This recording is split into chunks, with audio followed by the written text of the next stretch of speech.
In the refugee district, Andor knocks on Olvar's door, but receives no response. Oi! How many times do I have to say sorry, Olvar? We should have just left the feast. Maybe he's not there. He knocks again, aggressively. I will break through this door if I have to. As he readies to charge at the door, it opens, but it was not Olvar who stood there, but instead two large northerners that seemed to act as guards blocking his path. We are here to see Olvar. Is he present? They don't answer him, and just stare back. He tries to walk past them, but they block the entrance. Just fuck off, Andor. Right. What is actually wrong? We said sorry. It can't possibly be that bad you won't speak with us. You there, Prince. We will never fully be a part of this kingdom, so instead of wasting everyone's time, just head back to your people. Don't be like this. It takes time to fully integrate to a kingdom. Not for you, though, right? Getting close to the prince so you can get out of this hellhole now, are we? Fine. If you want to be miserable and drown in your own hate, be my guest. Helda starts to walk away as Andor looks back and forth between them, thinking of what to say, but he can only let out a sigh before following after her. Olvar stands inside, holding back his tears, and folds his hands into a fist of anger. He uses it to break through the thin table in front of him. The guards rush in to see what happened. This is what they force us to do. They treat us like shit in the streets, take our food, and break one little connection we have with their people, tearing apart friendships. No longer will I sit and lick off their boots like a common dog. Together, we're gonna make a new home. A better one. More northerners have gathered in his home, and as he was speaking, they all seemed angry and determined. He breaks off one of the legs of the table and throws it to one of them. They look at the pointy end before quietly and quickly walking out of the room. It's a dark, misty night by the main gate to the city, and the streets are empty at this time. A seemingly drunk Olvar comes down the street towards the lonely gate guard, who notices him. Wow, I had no idea there were such parties in here. Out there we're starving and getting beaten all the time. Had I known it was so nice in here, I would come here more often. As the guard is distracted, another northerner has climbed over the wall and jumps down over the guard, knocking him out. Olvar stops his drunk act and runs over, searching the guard. He picks up a set of keys and smiles.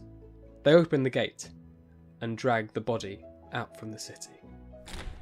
Andor storms inside the council room, looking very worried at his uncle Jarun and Commander Loran. Get out, Andur. We are in a private meeting. Uncle, I heard what happened. This is a matter for us to deal with, and you will only get in the way. Don't you see? You're the one that made all this happen.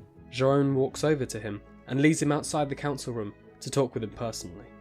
They come out into the hallway and Jarun turns around sighing, while Andor waits for what he has to say. I know I haven't been the best uncle to you ever since they arrived. I admire your determination to get it to work, but there are times where I will have to make choices you will hate me for. Just don't forget, I do it out of love for you and our family. I just want a fair chance for them all to become part of us, so that you can relax and see them as our people, and they can finally feel at home again. I know we can do it if we just take a chance. I wish it was so easy as you say. With their foraging ways and religion, it's hard to imagine how it will work. But the last thing we need right now is the family turning on itself. I love you, Uncle, please. Don't do anything to anger them more. We will just question a few of them so we can figure out what happened. Andor comes into his chambers and lies himself in his bed, with Helda, who was already there waiting for him. You seem stressed. I'm guessing your talk with your uncle didn't go the way you wanted? Better than expected, actually. I just worried about Olvar and the others.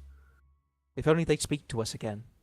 It's not like us going to the ball was such a crime, was it? They're treated like dogs and don't get the food they need. Of course they won't think clearly. Well, I'm not giving up on them just yet. Down in the refugee district, Rosargo throws Olvar against the wall. Jarun stands behind him while Loran and the other guards keep the northerners away. Tell us what you've done to the gate guard, or I swear to the Guardian, I will make you and your people regret ever coming here. Olvar gives him a bloody smile. I didn't know he had to guard your guards now. I'll be sure to get started and await that fine payment at the end. Rosargo gets ready to punch him in the face, but Jarun puts a hand on his shoulder to stop him. He walks up close to Olvar, whose smile soon disappears the closer he gets. Listen here, you rat. If I learn you had anything to do with his disappearance, I will lock every entrance to this goddamn place and burn it down with you still in it. Oh, you're the plague on this kingdom. Even if Andur fails to see it. Ah, yes, maybe there is faith for your family still. Oh yes, threaten me. Give me a reason. Oh, like the reasons for starving us and beating us like you already do? Oh, now if it's a beating you want, Rosargo will take care of you. Rosargo comes over from his position with an intense stare on his face. Olvar tries to keep strong as everyone is watching him, but not for long after Rosargo starts to beat him. Olvar falls straight to the ground. The first one to come out with the information on our guard shall be rewarded with food and shelter within our walls. For everyone else, listen closely. If you want a better life, stop this idiotic behavior that will get you all killed today. Or end up like this fool. He says, pointing at Olvar lying on the ground, spitting blood. They start to leave the district. Olvar stares up from the ground at them walking, as the others run over to try and help him up. I curse you, Jarun Highwind.